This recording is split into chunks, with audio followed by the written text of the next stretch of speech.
reason that this is under the sales category is there is an opportunity to reassure your client. And I think anytime you have a difficult situation, it's an opportunity to make a sale and to prove to them again why they chose you.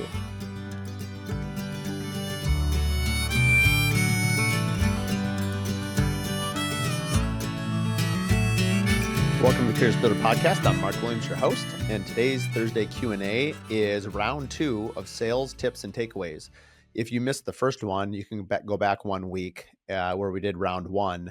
There was just so much to cover that I thought we'd make 2 episodes out of it. There's other things to be gained in that one, and this will be a kind of a continuation of that sales topics. And if you missed that one, basically a couple weeks ago, we had our first Curious Builder Collective here in Minneapolis, and the topic was sales. So there's 18 builders talking about that specific topic, which was sales. And what I thought would be interesting is just to go through, I think there was like 30 or 40 takeaways that everyone submitted of things that they learned from that. And we just have so much to learn from each other in these collective settings, not only the podcast. The podcast is obviously a way to get out the message to a much larger audience. The collective is much more focused. It's meant to build a community.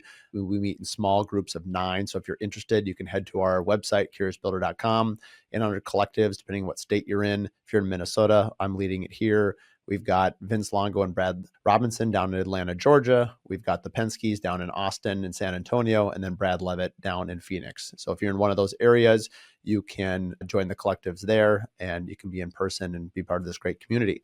Otherwise, we're glad that you're here at the podcast. So welcome. Okay, so one of the things that came up in our sales meeting was who uses a CRM system. So that's client relationship management. So basically, how are you tracking your sales? And I think for people that came from a corporate setting or a much bigger company, like this is where systems and a bigger corporation, I think really helps. And there's a huge advantage. But by and large, there's so many mom and pop builders, small remodelers that if we're focusing on sales, we're going from one sale to another sale. It's almost akin to the living paycheck by paycheck. A lot of times people don't know where their sales even come from. I get it. It's hard. On our website, under our contact page, we have, if people are reaching out to us, they tell us where they're finding us. Is it Google? Is it referral? Is it the Parade of Homes? Is it a show home? Is it an advertisement? And it's all over the board. And I think a lot of times clients don't even know how they found you. If you've been doing a lot of advertising over decades, it's hard to know how far deep into their psyche you have gone, hopefully really deep. That's great. But the idea that they'd be able to tell you where that first point of contact was so that you knew how to market better is highly unlikely. People have to be seen so many times. But anyway, a CRM machine, and there's a number of them. There's Salesforce is a big one. I don't think it's been advised for smaller, I'd say companies under 30 or 40 go for that. It's too big of an operation. I know a lot of big companies that have hundreds of employees. They need a big database for all of the people that they call on. But there are smaller ones like HubSpot, I think Pipedrive. There's a number, I think BuilderTrend has a CRM machine as well. And so there's so many places, whatever you do, I think it's akin to like an Instagram approach. Be consistent.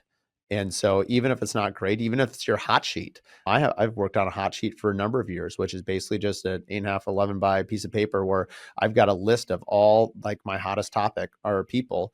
And I'm always reminded to look at it and think about when I'm going to contact them next. And I'm embarrassed to admit for myself, because I love sales. It's probably one of my strongest attributes. And I, out of college, I sold copiers for 1 year. We used CRM machines. There was thousands of people in that system. And I, of course, never met any of them.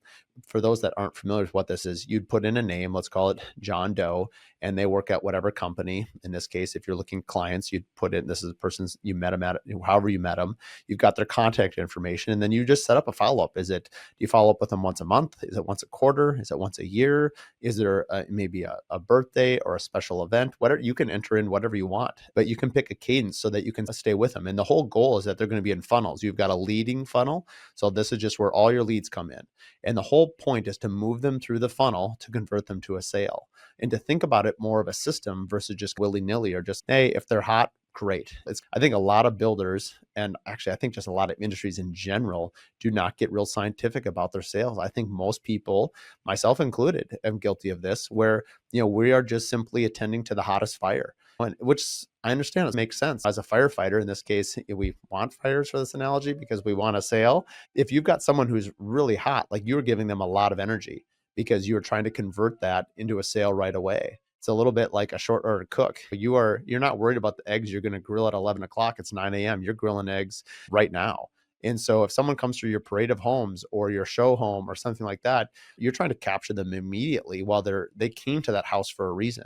If they came to that house and are interested, you've got 45 days to close them down or they might go elsewhere. And if they're a longer term prospect, be the first person to make sure that they're in your system in terms of email cadence, letters, gifts, however you want to show up for that client and however you want to interact with them, whatever your sales process is from the point that you've first made contact with them.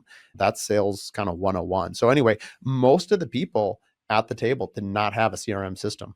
I would say only like two did. And so that is something that our industry could probably use a huge jolt of help with. And so anyway, that was one of the takeaways. I think the other one is making sure that you have consistent feedback with your clients. I just was talking to someone today who's the operations manager for a company, and she actually is on the job site with the project. She acts as a project coordinator as well as a client liaison. And I thought we, like her, every 2 weeks, keep a meeting with the client. So we're on a bi-weekly schedule. We meet at the job site. We've got the designer, the architect, depending on if they need to be pulled in for this meeting or not. And we're just walking the job site. And we usually send out an agenda the day before. And this is a hospitality thing. We're saying, hey, we're going to talk about your trim profiles. We're going to talk about cabinetry. We're talking about tile. There's a few selections that we're missing. So each time we meet, the form is the same, but the topics are different. I appreciated how this operations manager, theirs is different. Theirs is a very static way of going through it, which I like the repeatability of this. And they basically, the first thing they do is talk about the schedule, and they use builder trends. So they've got, here's our schedule. Here's what we've done the last 2 weeks. Here's our look ahead. Here's what's happening the next. So I think they get into the questions a little bit later, but right now they're really just setting the table of like, where have we been? Where are we going? Where are we at right now? And then she asked right in that meeting, how are we doing? On a scale from 1 to 10, give us a rating in front of them. And I appreciated this. I think we're going to add this to our agenda meeting, because I think at one point I wanted to send out an email to my clients once a month and say, on a scale from 1 to 10, rate your project management, your design, and whatever else you want to come up with, because you just need to keep it short. And basically it was explained to me that if it's anything above an 8, the project manager, or like a 9 or a 10, you don't respond. It's great. They're happy. Great. If it's an 8, the project manager reaches out and says, hey, what could we do to make it a 10? Anything below an 8, essentially, or whatever number you want it to be your threshold, the owner calls. So in this case, it would be me. We empower project managers to take the lead. I'm at those meetings too, so they see me a lot. But let's say you got a 3. That's 3 is bad. I'm going to call them immediately. Hey, Mr. Johnson, what's going on? I saw that we got a 3 on a recent report. What happened? Oh, you just went through drywall? Yeah, I'm sorry. If you look at your emotional roller coaster, drywall is one of the lowest parts. Is there anything we can do to make your experience better? I think the reason that this is under the sales category is there is an opportunity to reassure your client. And I think I think anytime you have a difficult situation, it's an opportunity to make a sale and to prove to them again why they chose you. And so it's an awesome opportunity to really level up your sales and really making them a great place to refer people, and be happy during the process as well. Actually going to make a note. I got to add that right now.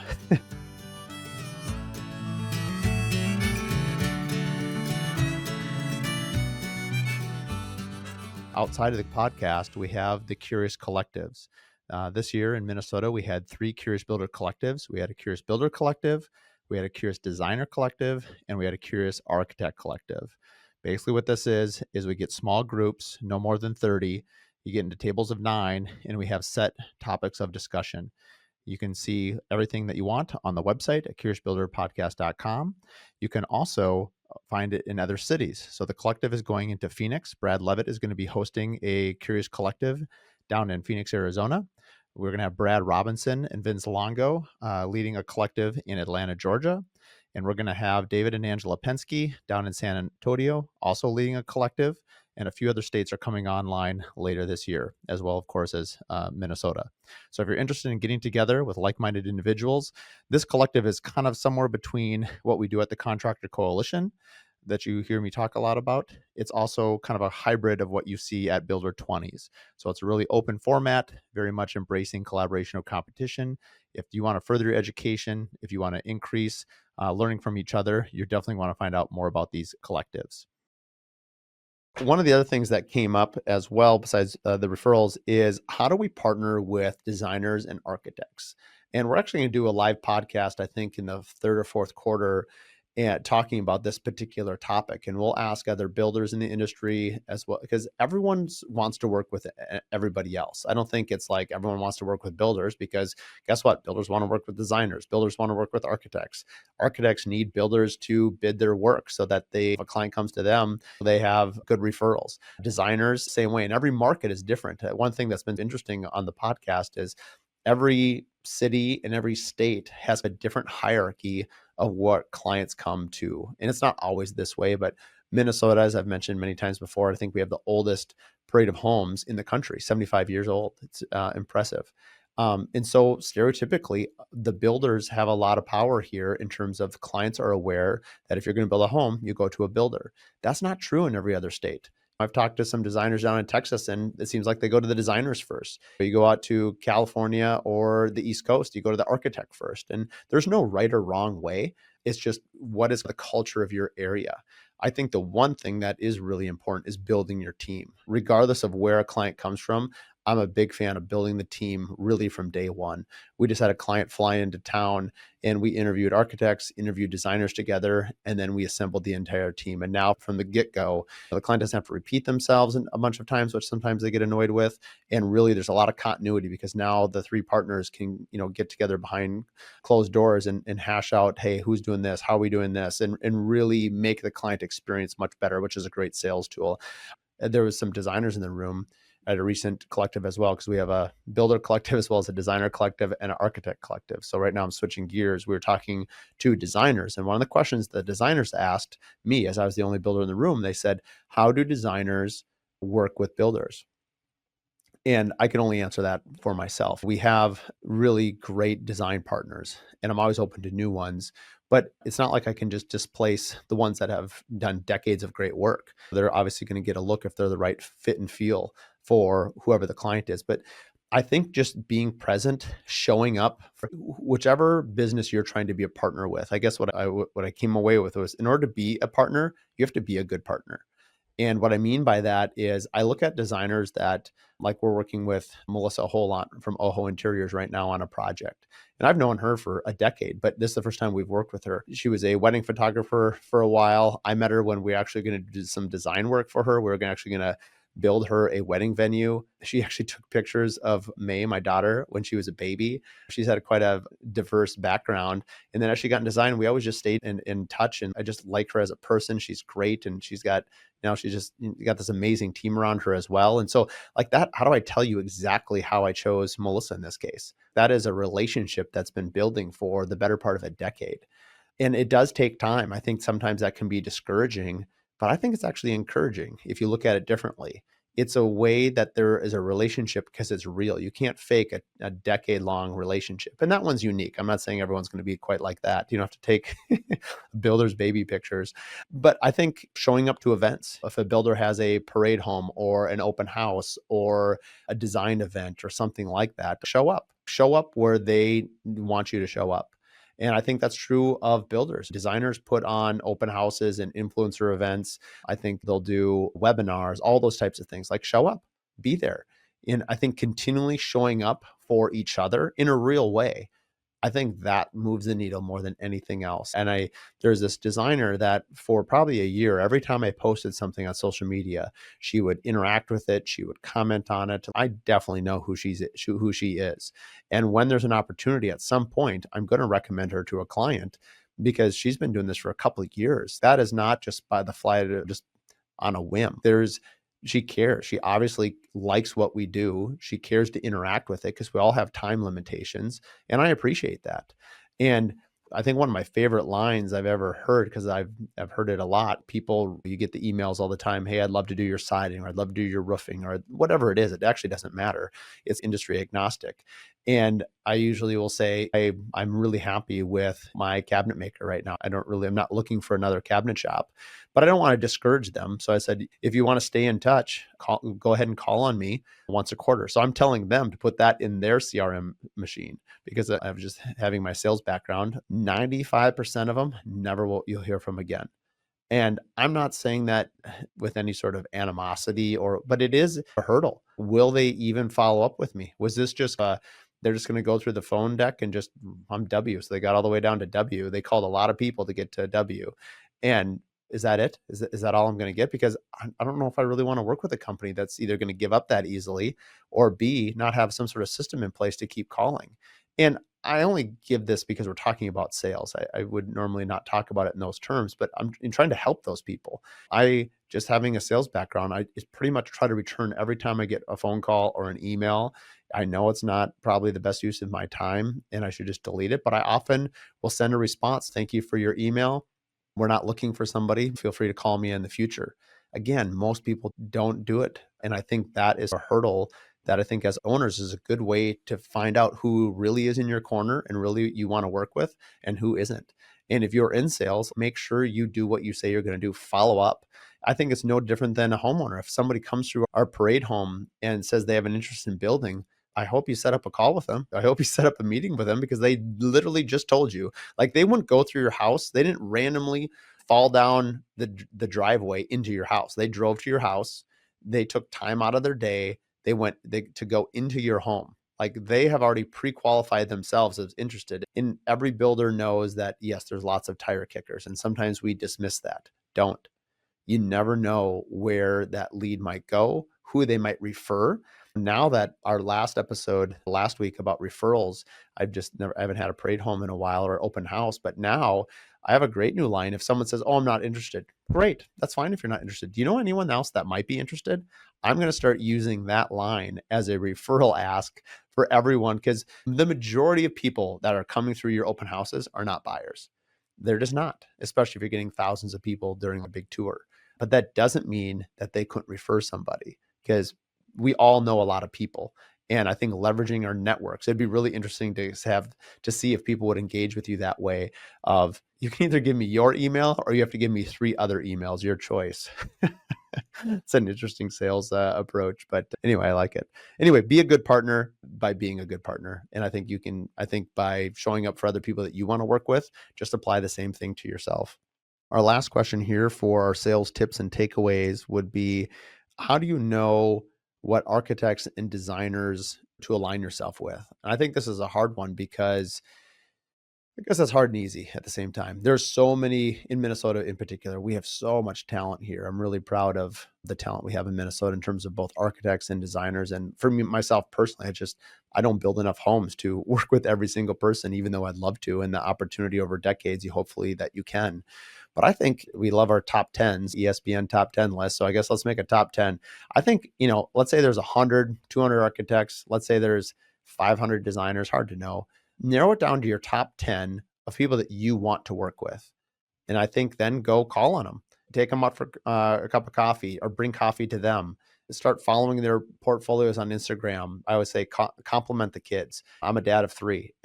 I think anyone that has kids can relate to this statement. If somebody compliments you on your kids, like you'll remember it, you'll like them. Who doesn't want to hear that their kids are great? I have yet to meet anybody in the history of mankind that doesn't want to hear that their kids are great. The homes that architects draw and create and the homes that designers design and the homes that builders build, like we're all proud of the work that we do. So compliment it. It needs to be genuine. You have to actually believe what you're saying because that's you can't be a fraud or it just won't work. At some point it'll unravel on you. But be genuine. Like who doesn't want to hear that, hey, you did a great, and be specific. Hey, I really think that window detail you did on that bay window is really unusual. Find something specific to compliment people on. I think that is way more interesting than just saying, hey, beautiful work. I'm not saying don't say that, but I'm saying be specific. Relate a home to a person. Like maybe it's your kid and you say, man, wow, your son is so good at playing basketball. But what really impresses me is how great he is at passing to his friends and encouraging them. That's way more meaningful than just saying your son is great at basketball. And I think that's true of a home. You can compliment if you're trying to get in with architects, telling them like specifically, hey, I'm really impressed. Could you show me like, how did you come up with that? And be genuinely curious about that. Because honestly, I'm saying this advice. I've not done it, but I'm going to do it now because I think it's a way to interact with people in a real way. And they want to talk about their work. Like, who would create that beautiful of work and then not talk about it? And I think then be open-minded to when people call on you. If you're the builder listening to this and designers or architects or plumbers, electricians, whoever calls on you, like, the same treatment is the same. If they're calling on you specifically to ask about the work that you do, I think that is just a better relationship, and it's somebody that we would want to work with. So anyway, hopefully these sales tips were helpful. I know that even just talking about them, there's the things that I need to change in what I do. Have a great day. And again, for those that are tuning in for the first time, we do Monday episodes where I interview builders and designers and architects all around the country. And those are hour long. Thursdays are our 20-minute Q&A. So if you have a question, you can head to our website. You can drop us a question on our Instagram feed, and you can find everything at curiousbuilder.com. Thanks again for tuning in. Thanks for tuning in to the Curious Builder podcast. If you like this episode, do us a favor, share it with 3 other business owners. The best way that we can spread what we're doing is by word of mouth, and with your help, we can continue to help other curious builders expand their business. Please share it with your friends, like and review online, and thanks again for tuning in.